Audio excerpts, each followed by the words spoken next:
Since World War II, the British government has been watching us, watching the skies. Buried in the vaults of the Ministry of Defence are thousands of reports on UFO sightings, some left unexplained. But now, after decades of secrecy, the files are being released. And for the first time, the truth about Britain's UFOs is revealed. A near mid-air collision. I can't speculate on what it was, I really can't. I mean, I don't know to this day what it was. A World War II bomber's close encounter.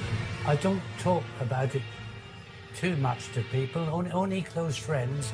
An unidentified object caught on radar. And new evidence on one of the most celebrated UFO cases, the Welsh Roswell. If it could be shown that any UFOs were extraterrestrial in origin, people's entire belief system would fundamentally change. Strange, unexplained stories that leave many wondering if there really is life out there.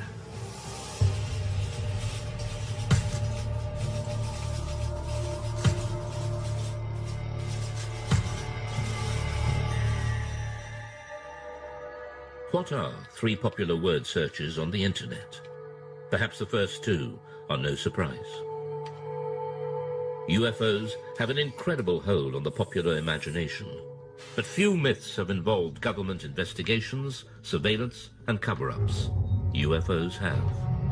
One person who knows just how seriously UFO sightings have been taken by the British authorities is ex-MOD operative Nick Pope. From 1952 onwards, it was decided that there really needed to be a small unit set up permanently to research and investigate the UFO phenomenon. And really from the 50s right up until 2009, the Ministry of Defence did have a small project looking at the UFO mystery. Pope and the UFO desk in the 90s, helping add to the thousands of files the ministry had gathered for decades. Subject making his way.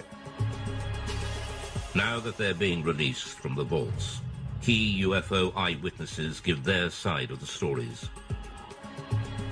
And UFO experts, skeptics and believers interrogate just what the MOD was keeping secret. Dr. David Clarke is the journalist who helped first persuade the MOD to release the files. If you look in the files, there are thousands of unusual things people in the sky from right across the British Isles. There's absolutely no doubt that people see things in the sky that they can't identify. They always have done.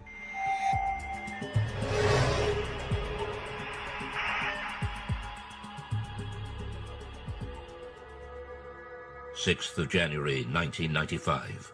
Two experienced pilots of a Boeing 737 carrying 60 passengers from Milan to Manchester report a near collision. It's an incredible sighting of an unidentified flying object which sends the authorities into a spin. In the defence files, there are quite a number of incidents involving near misses between civil aircraft and unidentified flying objects. The most impressive of all was a report that was made by the crew of a British Airways 737. Speedbird 5061, overhead pylons 9 miles. They were just about to enter this cloud bank, quite a clear sky, good sort of vision. Suddenly the first officer said he saw this object coming towards him like an illuminated Christmas tree.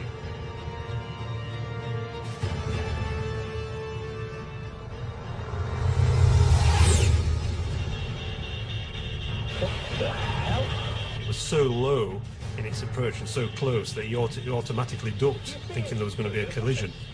This thing just zoomed past, and immediately he turned to the captain and said, "Did you see that?" The captain said, "Yeah, I saw it as well." Immediately the pilots radioed into Manchester Control Tower. There's a lot of concern amongst air crews about what damage could be done to their reputation if they became known as, the crew that see flying saucers. So it was interesting in this case that despite that, these two air crew decided that when they landed, they were going to file an official air miss report. So that would then trigger a full, detailed investigation by the Civil Aviation Authority, which is exactly what happened. For the first time, the MOD files show how this extraordinary incident sparked a full-scale investigation, conducted by aircraft near-miss investigator Anthony Booth. Well, it was unusual for a start because it was the only one in my memory in 7 years of working in that particular department that I'd actually dealt with something like this. We could talk to the pilots, both the pilots. We would go through looking at radar recordings, RT transcript recordings of the voices of the pilots, recordings of what Manchester Air Traffic Control had to say. We just looked at anything that might shed some light on what this object might have been. The pilots now refuse to talk publicly about the near crash, but the MOD files recall what they told Anthony Booth at the time. My attention was initially focused on the glare shield in front of me, but I was diverted by something in my peripheral vision. The object had a number of small white lights, rather like a Christmas tree. The high speed of the object, although unable to estimate its distance, it was very close. There's a transcript of the conversation between the captain of the 737 and ground control. So this is Speedbird 5061. We just had something go down the right-hand side, just above us, very fast. And Manchester immediately come back and say, well, there's nothing seen on radar. Was it an aircraft? Well, it had lights. It went down the starboard side very quickly. Manchester say, and just above you? Just slightly above us, yes. Manchester then advise them to keep an eye out for anything, but they can't see anything at all. It must have been very fast. So we'll go down very quickly after it passed you, I think. Okay, well, there you go. The Manchester control tower could not find any radar signal. To radar expert Doug Robb, this is extraordinary. It says the likelihood of such activity escaping detection is remote, as the area is well served by several radars, and any movement at the levels in question would almost certainly have generated a radar response. Nothing was seen. So what was it that avoided radar detection? The MOD files showed that the investigators and pilots considered all the possibilities. It was a hang glider. At night, he's suicidal. Hang glider would not be picked up by normal radar, no. A comet? No, I don't think so. A meteor could be detected on re-entry if the radar was looking exactly in the right direction as that piece of debris went past at some speed. Military? Maybe, but I didn't recognise it. But we're near a major airport. It would have shown up on the radar response. Spy plane? I don't think so. Didn't look like a stealth. Stealth aircraft would not be picked up by normal radars. If a spy plane is being kept secret, it's not going to be flying where people can see it. And certainly nowhere near airliners. UFO? Daft. I don't know. These pilots are not lying. They did have an unusual experience, which to them remains baffling. The files show the investigation seriously analysed the possibility of military activity, but they found no evidence from any official source. It seems most unlikely that such a flight would have been conducted so close to a busy international airport. So what was it? We revealed the conclusion, locked away in the MOD vaults since 1995, reached by Anthony Booth's investigation. Most of the incidents that we looked at, we could arrive at some conclusion, definite conclusion, but in this case, we couldn't really. We had to come up with an assessment of cause and risk. Both the risk and the cause were unaccessible. Degree of risk, unaccessible. Cause, unaccessible. Really, that statement is really, really unusual to find that in an official air miss report, and it's basically saying we don't have a clue what was seen. Look, they'll say back at BA. I think they might rib us about this one. At the end of their the summary of the working group's discussions, it says that there is no doubt that these pilots both saw an object and that it was of sufficient significance to prompt an air miss report. Unfortunately, the nature and identity of this object remains unknown. To speculate about extraterrestrial activity, fascinating though it may be, is not within the group's remit and must be left to those whose interest lies in this field. To some ufologists like Nick Pope, the absence of any real conclusion leaves serious and unanswered questions. Now, to me, this was quite extraordinary. UFO does not mean alien spacecraft, but clearly, in some people's minds, whether it was the pilot and the first officer, or whether it was the investigators at the Civil Aviation Authority or the Ministry of Defence, clearly somebody was thinking, well, maybe, just maybe, this is something extraterrestrial. I can't speculate on what it was. I really can't. I mean, I don't know to this day what it was. All I know is that we can't assume we know everything in this day and age. There may be things that we don't know about. The Manchester near-miss investigation shows just how seriously unexplained sightings were taken by the MOD. But the UFO desk had been receiving reports from pilots for decades. The files reveal sightings during World War II, and in some cases these were considered so grave they were referred right to the top of government.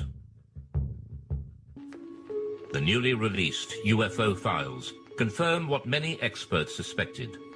The British government was investigating unexplained sightings as far back as World War II. I don't talk about it too much to people, only close friends who experienced perhaps flying during the war.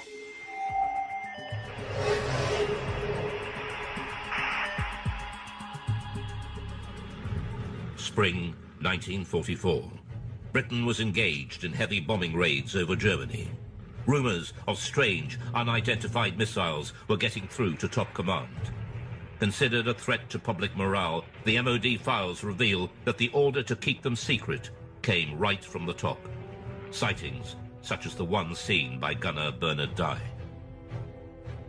Now I have here a personal wartime diary. I'll read you an entry which I wrote on the 26th of April. Operation Essen.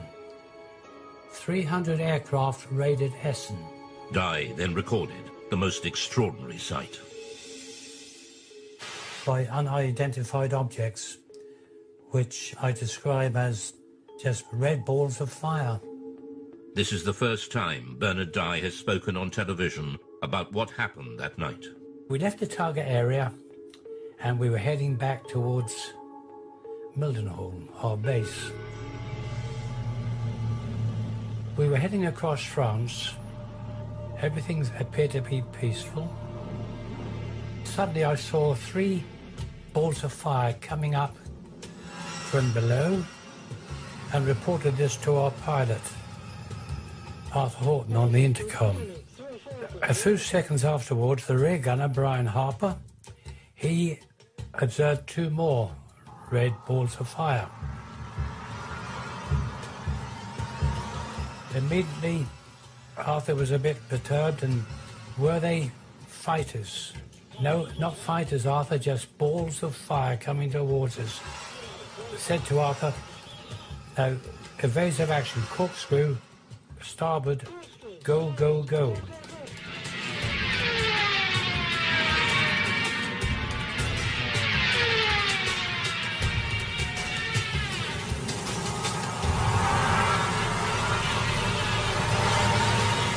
We travelled over 300 miles per hour. The aircraft was shaking like a leaf, and still they were following. The pilot was getting worried about burning the engines up. Engineer, Dave, what about the engines? Never mind the engines, skipper. Keep going, or something to that effect. The words were rather rude. It certainly gave me and the crew the willies to see them. After a short distance, these 5 red objects, they just got slower, and the red lights disappeared into the blackness below, and we got safely home. Well, when we got back to Mildenhall, our base, each crew is interrogated by intelligence officers, and they just laughed at us. And this upset the pilot, and, he said, you wouldn't bloody well have been laughing if you'd have been sitting with us in the aircraft. What did gunner Bernard Dye think they were?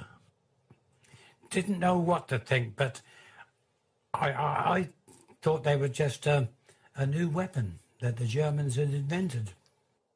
Bernard Dye was not alone. Other World War II aircrew had also reported unexplained sightings. And we now know that at least one of these reports was suppressed, and the order to do so came right from the top. Wartime Prime Minister Winston Churchill was so terrified the report would leak out, he ordered a 50-year blackout. Mr. Churchill declared that the UFO incident should be immediately classified for at least 50 years, and its status reviewed by a future Prime Minister. Churchill's order referred specifically to a late World War II sighting made by a British aircrew returning from a reconnaissance mission over Germany. The files record, "My grandfather was present during a debate about an unexpected incident experienced by an RAF bomber crew.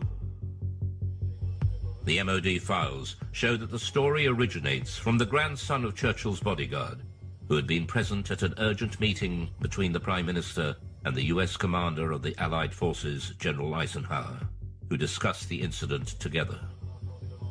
He was writing in to see if the ministry could confirm this story, that this guy who was the bodyguard was present at a discussion between Winston Churchill and Eisenhower about a mysterious incident when the crew of a Royal Air Force reconnaissance aircraft that had seen this metallic object that had appeared by the side of their aircraft, and it followed the aircraft, and it behaved in a way that was completely unexplainable in terms of it being, a German aircraft or any other sort of Nazi flying machine that they were aware of.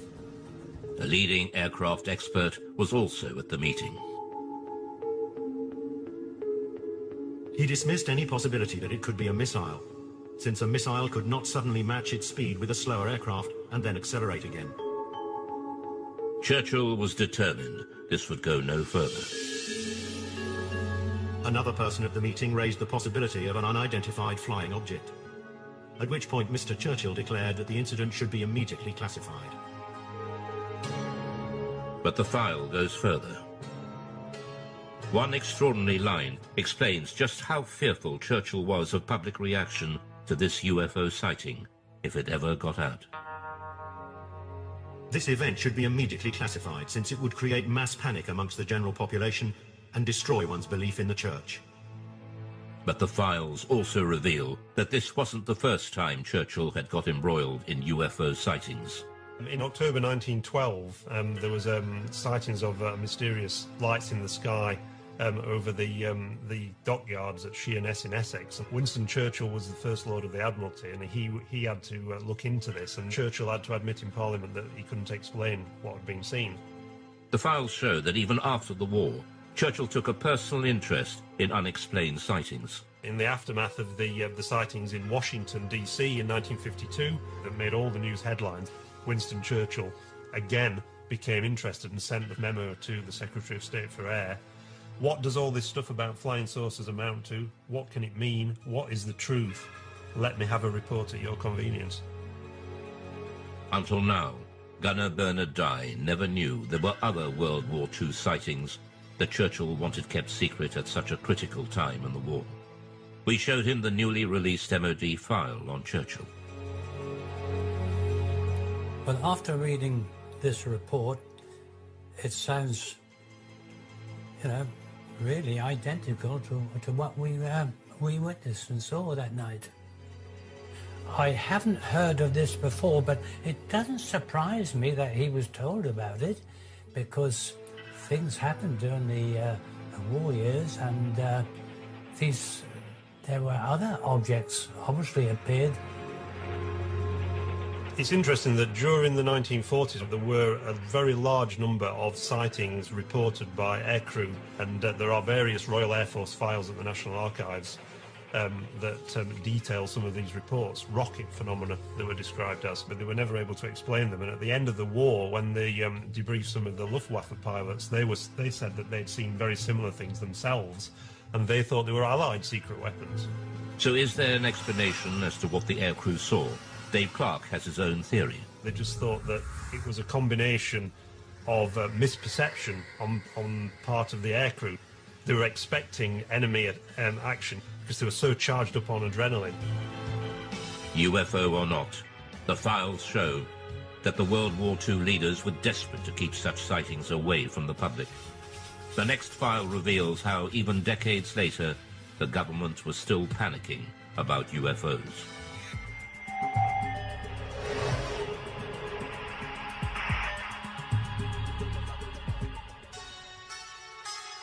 Many UFO experts believe that the Pitlochry file illustrates one of the most significant UFO conspiracies of recent times. It involves photographs of an unidentified object captured flying over a remote Scottish valley. The photos were sent to the MOD, but mysteriously went missing. Journalist Mark Pilkington has spent years trying to track down these UFO images. The Pitlochry photographs in the MOD files date back to the 4th of August 1990, when two witnesses on the A9 near Calvine, near Pitlochry, allegedly saw a large diamond-shaped craft hovering in the air for about 10 minutes and took 6 photographs of it. And the object that they claimed to have seen was accompanied by 2 aircraft, which the MOD later identified as Harriers. The photographer has never been identified. He sent the 6 photographs to the Scottish Daily Record newspaper. The paper never ran the story. Instead, they referred them to the MOD for investigation.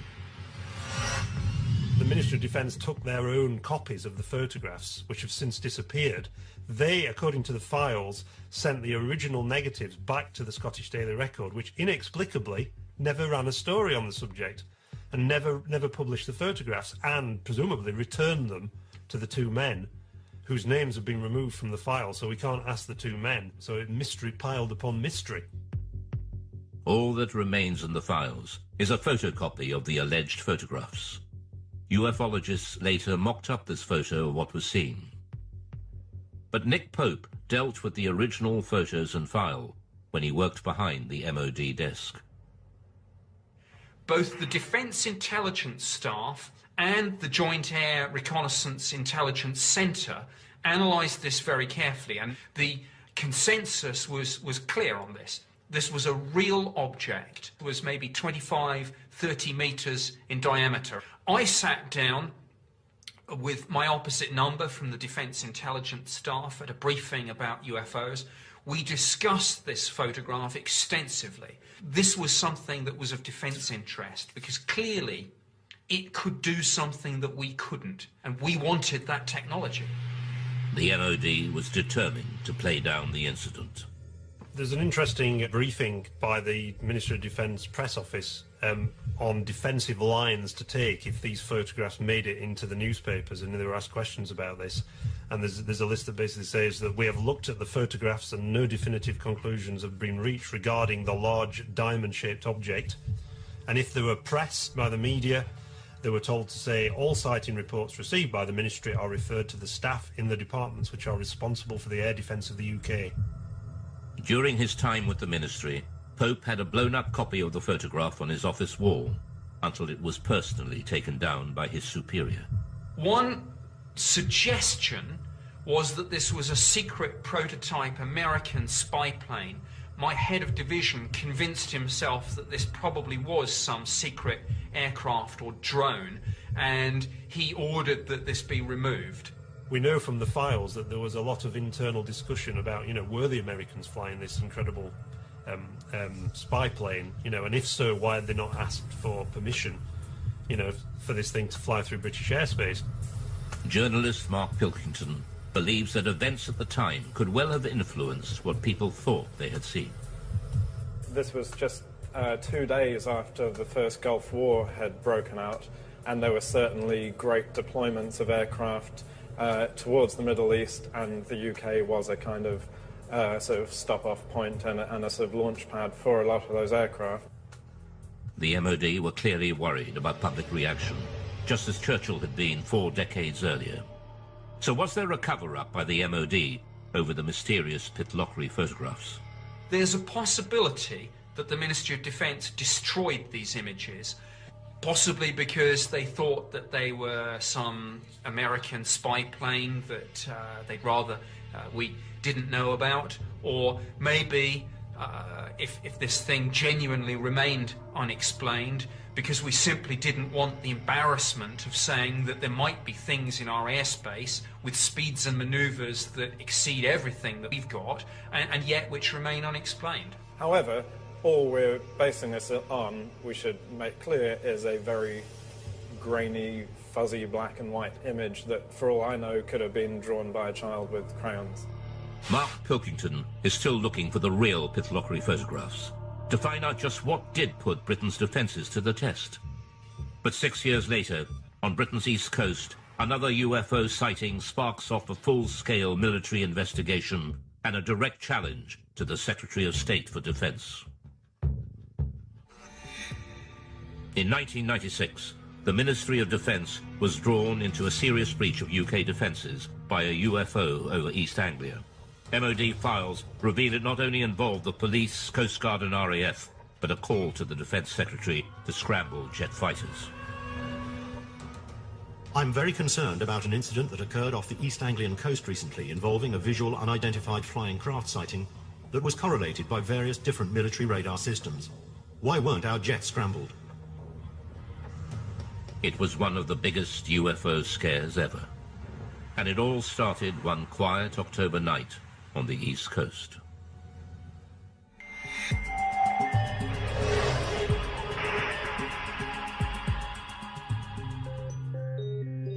It was the police officers, actually, who phoned in the first reports. There's an extract from that. In the early hours of the morning, the police are saying we can see a red and green rotating light in the sky directly southeast from Skegness.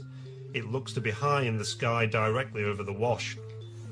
The patrol officers reported the sighting to the station sergeant. I immediately phoned it through to the Skegness control room, who relayed it onto Great Yarmouth Coast Guard Maritime Rescue, suspecting it might be an incident over the sea. We had a report at about 3:15 local time from Skegness Police, and they could actually see this light in a southeasterly direction. We were uncertain of what it was at the time, and we immediately made a report to the local air defence radars to see if they could see anything. The call went through to RAF Neatishead, the most important air defence centre in southern England. Clancy radar has a contact bearing at 221 degrees at... They noticed that on one of the radars, or a blip that they couldn't identify, that wasn't an aircraft. Could the mysterious radar blip and the strange lights seen by the police be the same thing?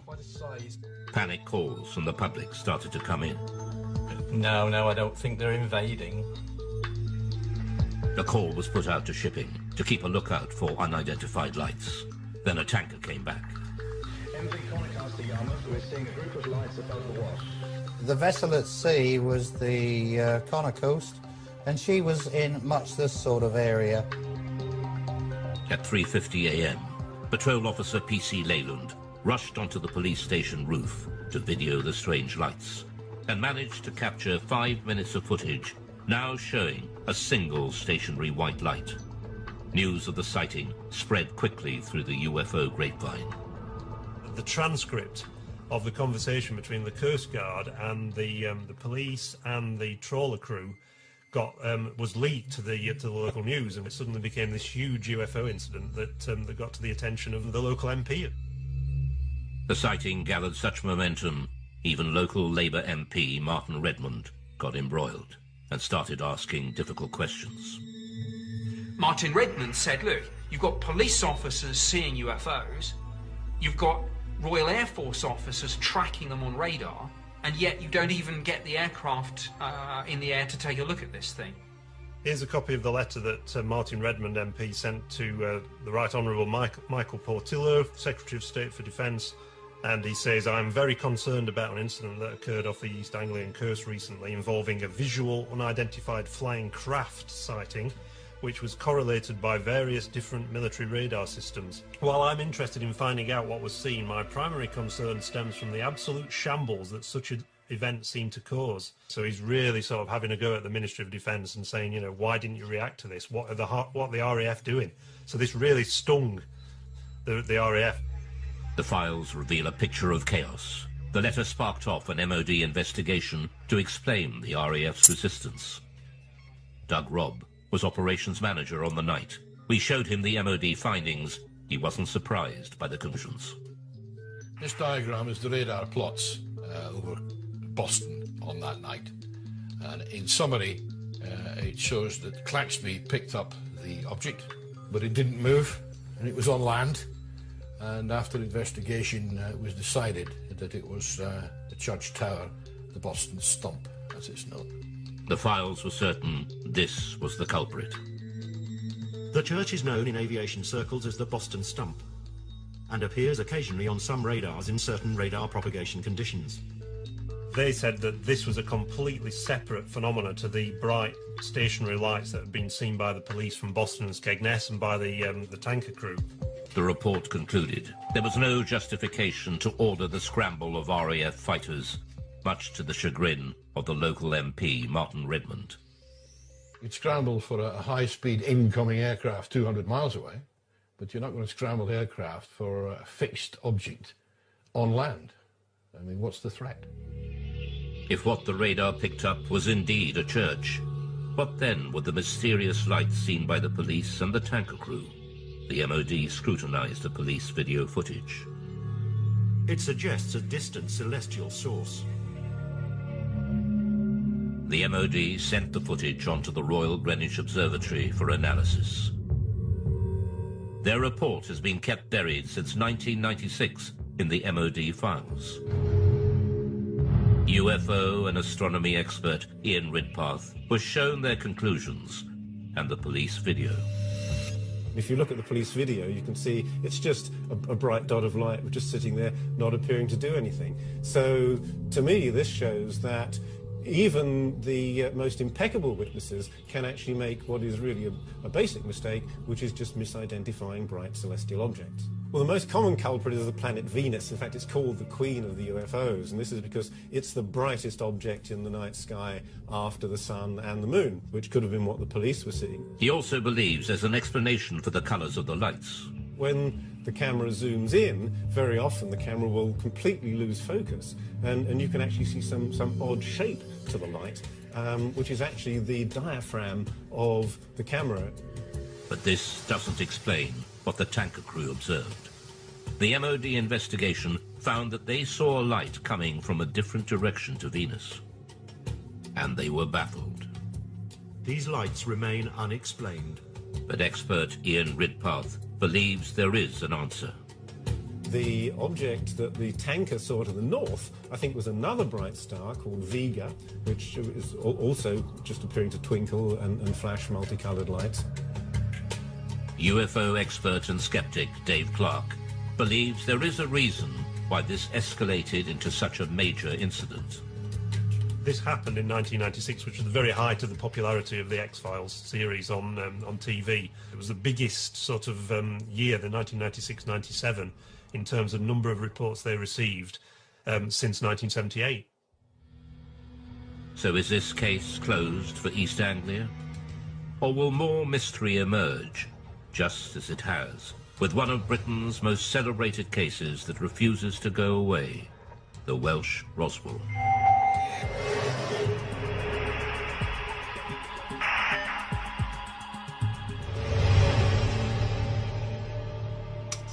In 1974, in North Wales, thousands of people experienced a violent earth tremor and lights were seen falling from the sky. Some ufologists believe a UFO crashed, and there's been a cover-up ever since of the Welsh Roswell. Oh, a heck of a bang, yes. Oh, yes, it's like a tremor it was in the house, shook the houses, really new houses. And it seemed to come right on top of their head until the house was coming down. There were lights coming from the top of the mountain, just up over there. 24th of January 1974 at 21:50 GMT. 5 bodies, spectacularly incandescent, were observed traversing the sky.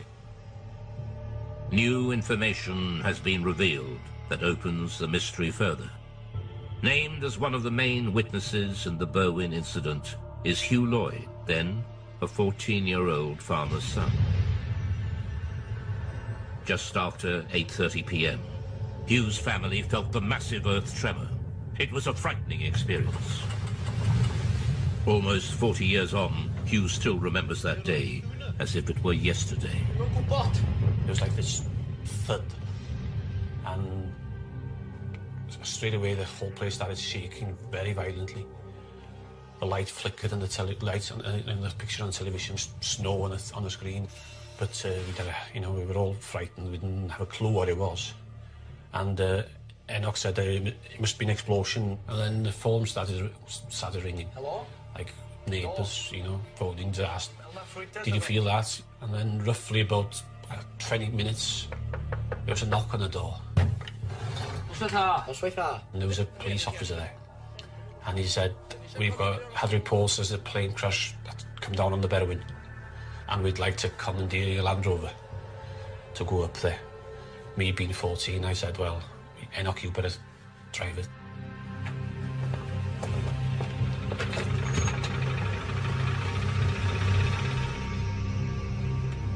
We carried on up the mountain about half a mile, maybe 3/4. And we drove up the track and we stopped, got out and got torches, and it was very quiet and very dark, but, nothing to be seen. How are we going with the torch? One of them said, there's nothing here. It's too quiet. We can't see anything. We might as well go down. So we turned back to the vehicles, and as we were approaching the vehicles, we saw this very bright white light. Up the valley.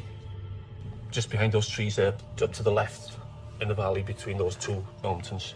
A very bright white light, coming up from the ground, pointing upwards. But it was, very, very bright. I knew it was coming from the ground, but we couldn't actually see the source of the light because it was, in the valley itself, being hidden. The light didn't look like a plane crash. It was too white for a fire. It didn't last for very long, 20 seconds at the most. They searched the mountainside, but there was no sign of a crash. So what was the light? Ufologist Andy Roberts has researched the Berwyn UFO for years. Although a skeptic, he admits there is a central mystery to the incident involving another key witness. A village nearby called Llanderfel, there was a district nurse called Pat Evans. She felt the explosion there, and because she was a nurse and had all the medical equipment, thought if a plane's crashed, I could get up there and give much-needed help until the emergency services arrived. Pat Evans was with her 2 teenage daughters, 4 miles from Hugh Lloyd when the earth tremor hit. So she picked up her 2 young daughters, got them in the car, drove the 10-15 minute drive up onto the B4391 road, expecting to see an aircraft crashed and in flames. This is the road that she was driving on, and it's a road that she knew very well, so she had no problems driving up here at night. And obviously she was out there looking for what she thought was going to be a plane disaster. And just as she came out from the other side of this copse of trees, she was absolutely astonished to see far across the hills to the left a huge ball of red, white, orange, pulsating light. Whatever the object was, it was too far from the road to be reached on foot. Pat and her daughters watched, astounded at the ball of light, slowly pulsating and changing colour. She described it as being half the size of the moon, and around this object were moving torch lights and vehicle lights. She realised that it clearly wasn't a crashed aircraft and that someone or some people were there attending to whatever it was, and realising that, she drove back home and went to bed, and to this day is completely mystified by what it was. So what did Pat Evans and Hugh Lloyd see that night? We reveal that even the arrival of the mysterious men in black couldn't provide all the answers. The unidentified sightings by Pat Evans and Hugh Lloyd in Berwyn, Wales in 1974 have gone down in UFO folklore. The recently released MOD files have added even more mystery. Researchers from the British Geological Survey were quickly dispatched to Berwyn to investigate an earth tremor that had registered 3.5 on the Richter scale. Immediately after the earthquake, we were getting a lot of reports, some of them rather complex ones about lights in the sky, lights on the hill. So I brought a small team of people down to ask the local people around here what they'd seen, what they'd heard, what they'd felt. The British Geological Survey team have become known in Berwyn legend as the Men in Black, as they were dressed in dark suits, official-looking, and were going door to door. Some people seem to think the whole event was rather suspicious, and that we, simple scientists from the Geological Survey, had something to do with suspicious events around here. Files containing Chris's notes recall his interview with nurse Pat Evans, who saw the unidentified light. I have here the notes that I made when I talked to Pat Evans. She felt the shaking, but also she was very concerned about lights that she saw in the sky. She thought there was a big red light, like a glowing red fire. This is a copy of one of the maps that we, with our team, used when we were going around the area talking to people, and we were able, therefore, to put on the map exactly where we got that interview from, and therefore exactly what that person saw, heard and felt. This British Geological Survey map, buried in the vaults, is a revelation. It shows the anomalous lights seen by Pat Evans and Hugh Lloyd both appeared in the same small area of hillside at the same time. Ufologist Andy Roberts returns to the same spot on the mountainside where Pat and her daughters saw the UFO, and where Pat Evans told her story to Andy Roberts in 1998. When I brought Pat Evans up onto this mountain road in 1998 and she told me her story then, I photographed her. And the photograph that I took showed her pointing to where she saw what she saw in 1974. And judging by this photograph, she was pointing over there, and which we know is where the police and farmers were searching that night. Pat Evans was on the Llanganug to Welshpool Road, which is just beyond the forestry there. So if she was there, she probably saw the same lights as we saw. You know, because it's dead in line. I'm nearly positive that's the same lights as she saw. The recent files show the MOD's explanation for the sudden explosion and mysterious lights. Subsequent search of the hillsides in question revealed no sign of impact, however. The Meteorological Office considered that these sightings could have been occasioned by a bolide, that is to say, a meteor which enters the Earth's atmosphere and burns up before reaching the ground. A private investigation done on behalf of the British Astronomical Society concluded, however, that the meteor may in fact have disintegrated over Manchester, and that its appearance was preceded at 8:30 p.m. by an earth tremor in the Berwyn Mountains with which it has no connection. So they were saying again, these are two things that happened coincidentally on the same night. You've got a meteor burning up in the atmosphere, and also you've got an earth tremor. So is this incredible coincidence, two separate natural phenomena, a meteor shower and an earthquake happening simultaneously, in itself a complete answer to the mystery? Many UFO believers think not. They believe the files failed to answer the big question, what was the source of light Pat Evans and Hugh Lloyd saw on the ground? So what Pat saw is an absolute mystery. I don't think it's a UFO for a minute, although it is an unidentified something. It appeared to be on the ground. If anything, it's an unidentified grounded object. But it's a mystery. So in and amongst all the hype about aliens and extraterrestrial crashing, in amongst the truth and the fact about an earthquake and bowline meteors, what we have is a mysterious sighting of a stationary, large, glowing object on the ground for at least 10 minutes. So is this case closed for Berwyn? There are still many unanswered questions. The Berwyn Mountain incident is, I think in many people's minds, it's not case closed. Some people believe that the release of these files is itself disinformation, and that the Ministry of Defence is still covering up some great secret truth about UFOs. The MOD has agreed to release all the UFO files over time. But will all the secrets be revealed? It seems that the public is not ready to give up believing just yet. For some people, UFOs are with us for a long time to come. Well, until the real ones show up. Some people suggest that this drip feeding of information to the public about UFOs is getting people ready for the day when it is announced that actually these things are real. Things are real. Things are real. Things are real.